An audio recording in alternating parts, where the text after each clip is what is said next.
want you to do now is we're going to work on getting this pendulum feel, okay? So we know it starts with the ankles rolling in first, but your knee actually has to work in with the ankle. So let's go ahead and get that motion going. You know, right ankle in, right knee in, the right side bows in or left, there you go, back and forth. There you go, good. So do you feel the knees working inward, and do you feel the bowing of each side? You know, as you go forward, your right side bows in. As you're going back, your left side feels like it bows a little. Now, the left side won't look like it bows a lot, mainly just because of the fact that we've got some counter in there. But what's interesting is even in this move right now, when you go forward, there's actually a real big bowing of the right side. When you go back, we see a little bit of a move in the left side, but we see that little counter in there. So again, even in this basic drill, we see the pendulum motion and the counter swivel working together. So now you're really starting to feel the momentum of the club swinging, right? And what part of your body do you feel like gives that momentum a real good push now when you're doing this? Almost my knees. More in your knees, good. So it's ankles and knees instead of just ankles. Instead of ankles. Good, really good. Yeah, here. And like you said, because you tend to have a little bit of bow knees, for you, having a little more focus of the knees working in becomes very important. Otherwise, they stall. Right. Does that make sense? Yeah. Good.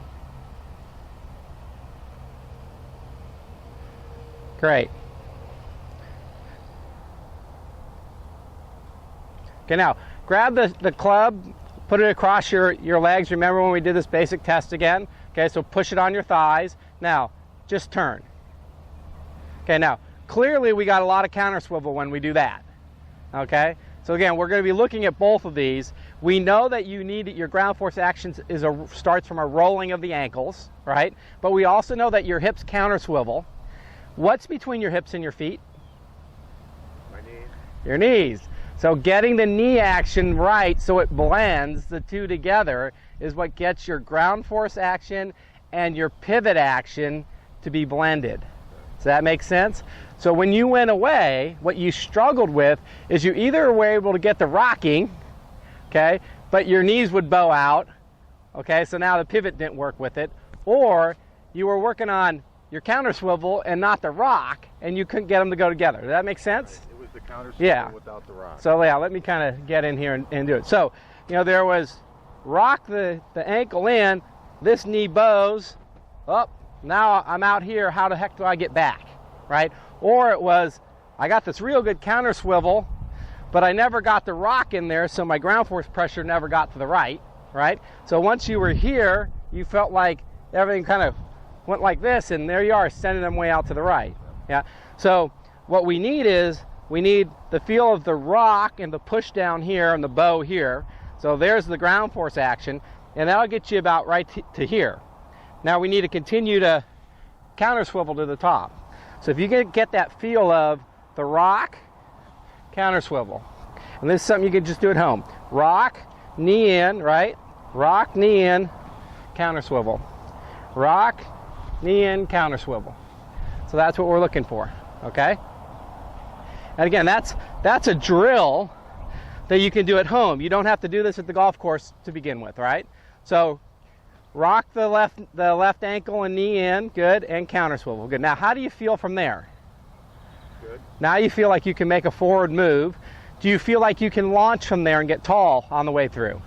Yeah, which you feel like you've actually done a very good job of, you told me, okay? So that's what we're going to be working on today, you know, to warm up, all right? So like you said, you thought your issue was overdoing the counter swivel. In my view, you really can't overdo the counter swivel. In other words, you just train counter swivel. You need counter swivel, okay? But if you do counter swivel without the rocking weight shift, then it fails. Now, if you could say, well, I can overdo rock also. No, you can't overdo the rock either. But if you do rock without counter swivel, it fails. It's a package. Now, not only that, what we've learned this morning is not only do the rock and the counter swivel need to work together, but the knee action needs to work inward to blend them together.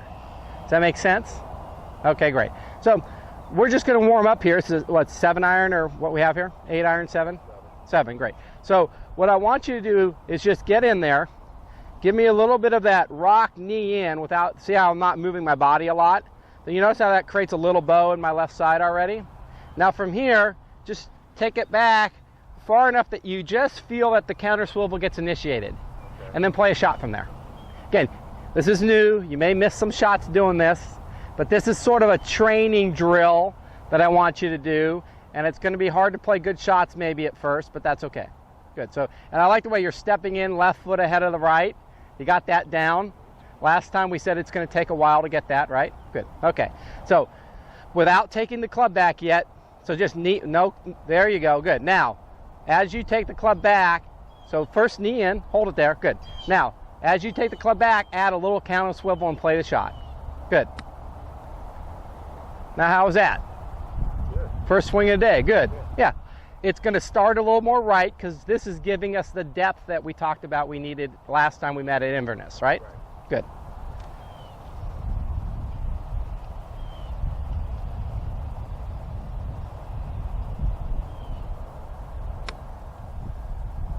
Yeah. Now let's give you a line, kind of just a directional thing. I'm going to take you to this, towards this first flag right here. Okay. Just so the camera and you are lined up.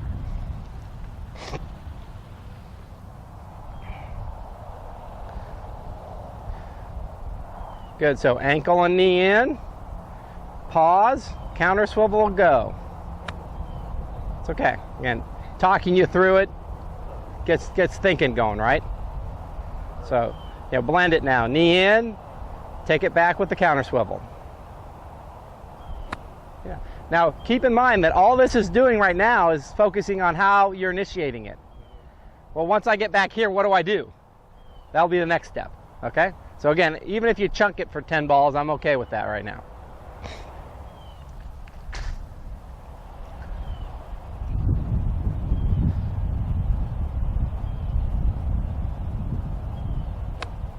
Great.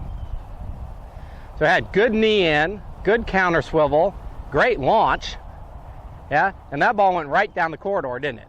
Yeah. Now, could have been a little heavier in the release as we go through today. We'll want to improve that.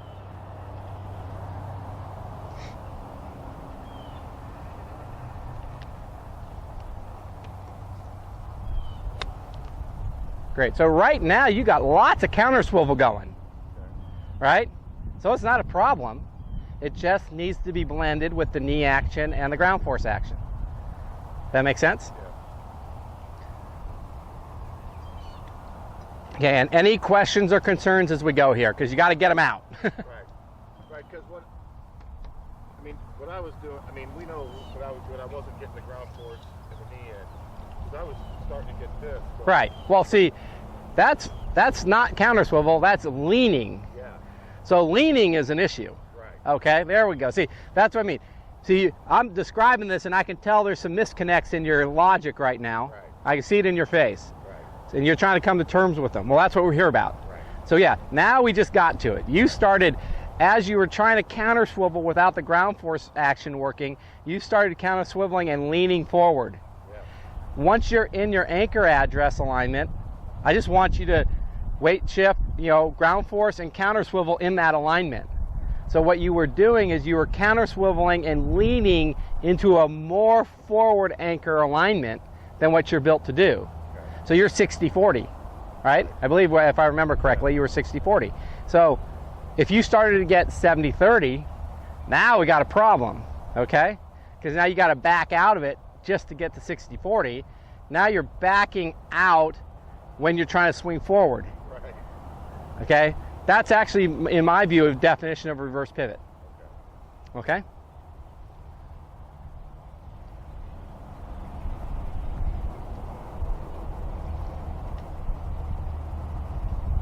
Great. So like right now, the pivot action actually feels very natural for you. In other words, for your body, right? Yeah. It feels like this is something I can do.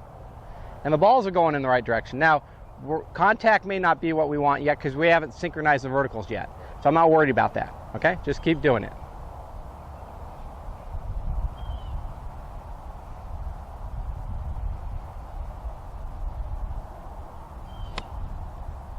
Look at that. Look at Look at the height on these shots again all of a sudden, which is what we saw show up in Inverness. Yeah. Even catching them thin. Yeah, I mean, that was thin and it still launched.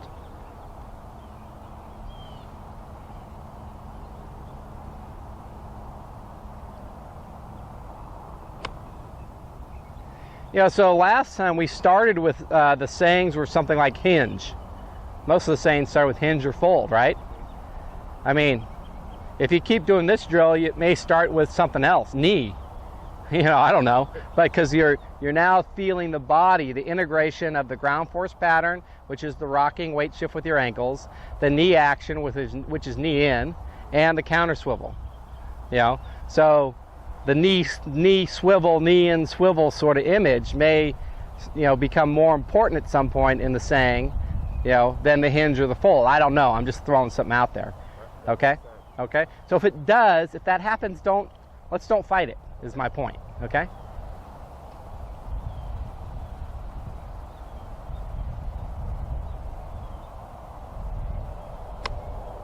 Good. Now as swings get smaller, some people have a hard time initiating it with that motion, because like a putt, you're not going to initiate with that motion.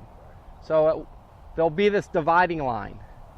Everything above a certain level, okay, will have that ankle roll, knee in, counter swivel move, and everything below a certain level, that'll be kind of zeroed out, and you'll feel maybe the hinge release or something. And we'll have to find that today. I mean, our goal today would really be let's figure out how do we get this full body pivot action integrated into the swing, and at what point does that really feel like it's the foundation, the cornerstone of every level above it. You know, like we talked about the levels last time. And then in the short game and working up towards that basic level, you know, what do we do? You know, that's a different progressive process, right? Okay?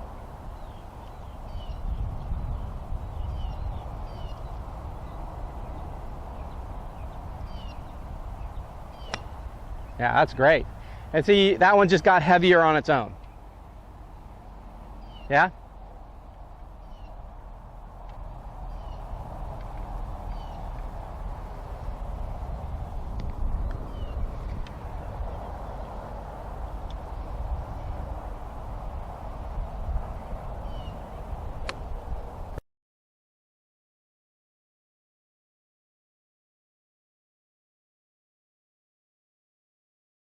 Great. Okay, now at this point I want to transition it to some variable training, 2 balls. You're going to do one where you do it exactly the way you've been doing it. And the second one, it's just a blended move. You go, you know, the knee in, counter swivel, just go. Now there's no pause anymore, right? Yeah. Okay?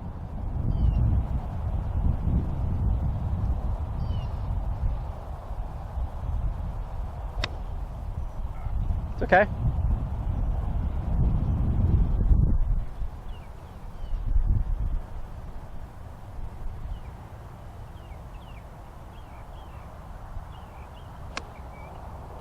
Great.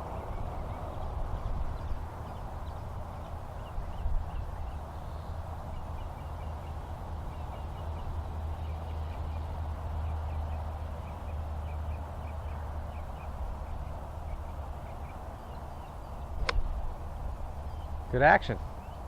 Could have released that one a little better, a little hold in that, which for years you had to hold it to keep it from hooking. Now we don't have to worry about that anymore. You can hook them straight.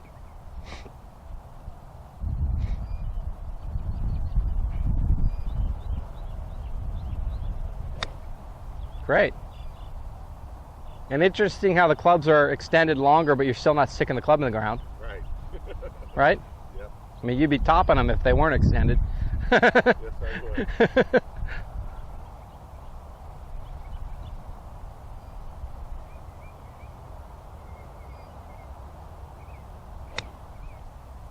That's really good. We're just going to do this variable training for a little bit now.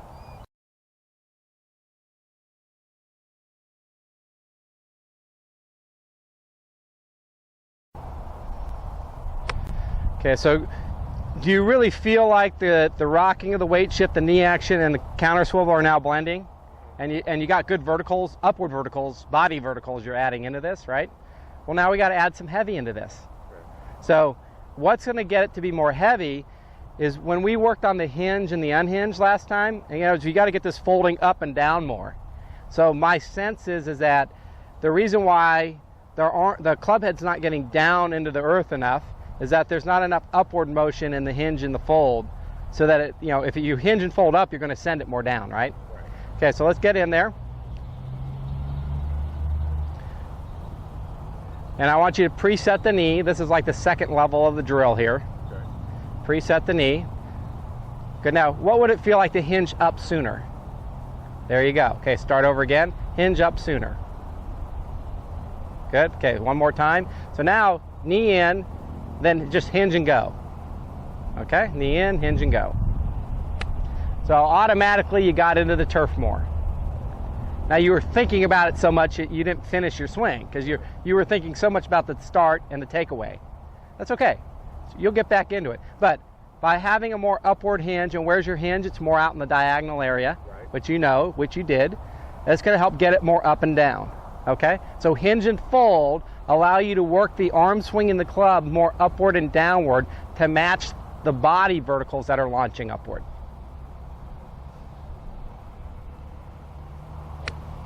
Yeah. So even though that was a little thin, it was a heavier thin, wasn't it? It was a heavier thin. Yeah, sweet. Absolutely. And you kind of pause from the hinge. You don't have to, you can. Okay. You can knee in, pause, hinge, pause, and go. I mean, that's just a more strict drill. There you go. A lot heavier. Yeah, not into the earth as deep as we want yet, but that was a lot heavier, huh?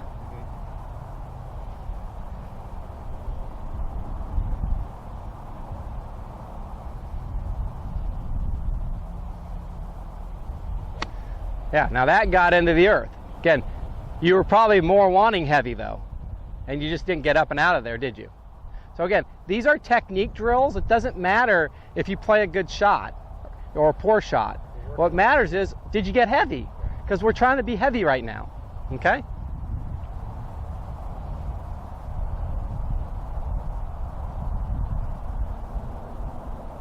Great. And remember, I only want to do your technique training a third of the time on the range when you go by yourself.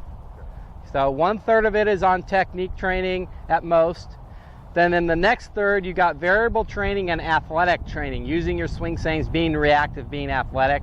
And in the last third, it's all about playing, picking different shots, imagining those shots like you do on the golf course, going through your routine, executing those shots, or actually playing 9 holes or 18 holes on the driving range.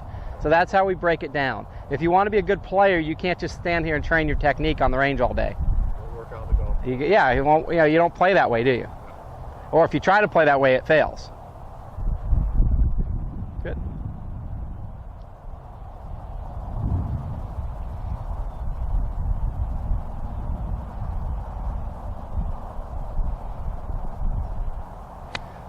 Good. That's a lot heavier. So to me, in the real swing, the hinge and the knee action, the roll of the ankle, the knee, and the hinge, they're all one blended, they're different sub-actions, but they're actually blended together to do one takeaway action.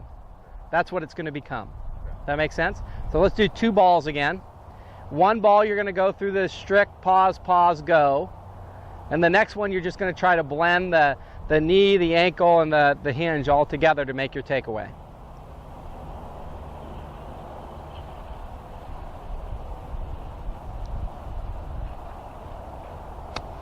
There we go. And we're sort of trusting the counter swivel to stay in there right now. I think if you do the first drill, to me, I don't think you'll have to think about the counter swivel, because I see it happen when you do the natural pivot drill test, right? When you even were doing this rocking one, I saw the little bit of counter swivel kick in there. So I'm not worried about the counter swivel as much now. I think before I met you, you weren't doing it because you were taught to do other stuff. But now that you're allowing yourself to go more natural, the counter swivel is sort of working itself in there. And as long as you train it with that one drill, it'll stay. Okay? If the knees don't work right, though, the counter swivel can break down. You see what I'm saying? Okay. So blend it together now. Knee, hinge, and go.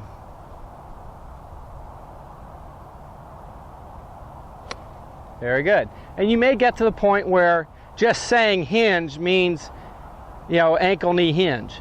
You may just say knee, and knee means ankle, knee, hinge. You know what I mean? One word, whatever it is, will tell you to do all three at the same time. Or it could just be back. I don't know. You know what I mean? We'll find out what that's going to be for you. Okay, so, you know, do the drill. Pause, pause, and then go. Yeah, it got really heavy. Interesting how in the drill you're getting a lot more heavy, aren't you? Which is what it's designed to do. Okay, blend it together now.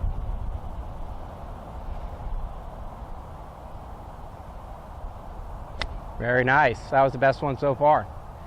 I mean, you got the technique, you got the heavy, you also got the release and everything. It went right where you were facing in the finish, didn't it? Nice.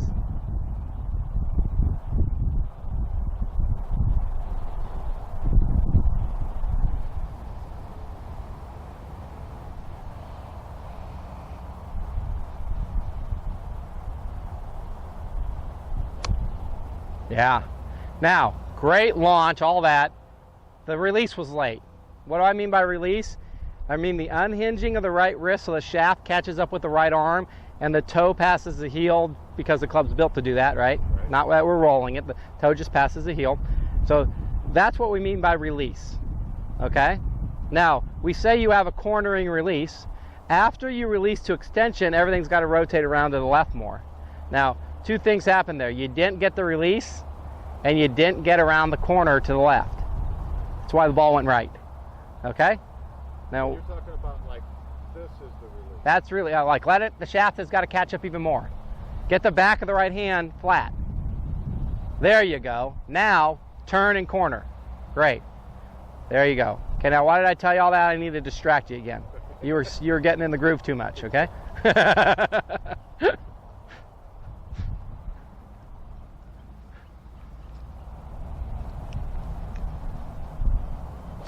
There you go. A little quick, a little holding your breath, but if that's the worst miss you had all day, I can live with that. Went right down the corridor.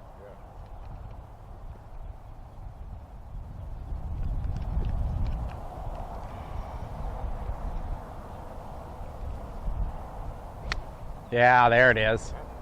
That's a shot. Just, yeah, that's what you just said. Yeah, that's a shot. I mean, that's a level one, you know, just stock shot. Or if you have 4 levels, that may be a level 2, because you'd have a lower flighted one for really into the wind. So, you know, how many levels did we have last time in the long game? Do you remember? 3? So, you know, that would be level 1 if we had 3. We had hinge shoulder, we had hinge turn, and we had hinge full. Actually, I think there were 4, if I remember. Because you had a hinge. Shoulder. No, you just had a hinge release through or something. There was a smaller one. We had hinge shoulder through. There was one below that last time too, though. I watched the videos last night. Okay. Maybe we did. Maybe there was 4. Yeah, hinge release through or something like that. And then there was Turn through. hinge shoulder through. There was a hinge turn through, and there was a sort of a fold turn through. So there were 4 last time. Yeah.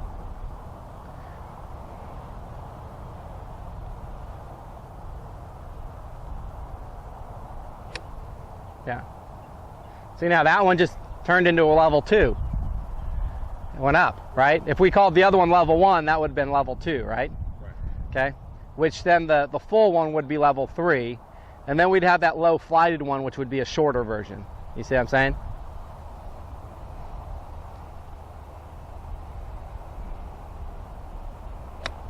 There we go. So basically that one right there, we could just call it your stock control swing. It's not a power swing yet, right? Right. But if all you needed was a nice controlled 7-iron, you know, into the middle of the green, that would be it, wouldn't it? Yeah. And you would still have a bigger version with more turn and launch and finish, right? Okay.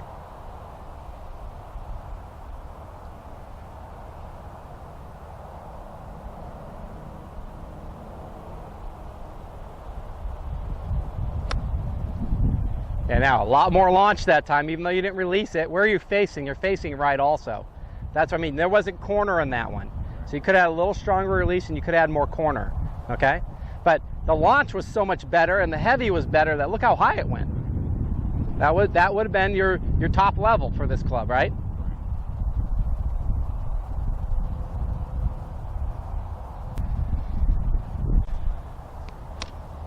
There we go. Again, could have had a little stronger release, a little more corner, facing a little right of the corridor, not dead down the corridor. There you go. Okay. Find that nice, hinge heavy feel. Again, this drill was all about the hinge heavy feel, right?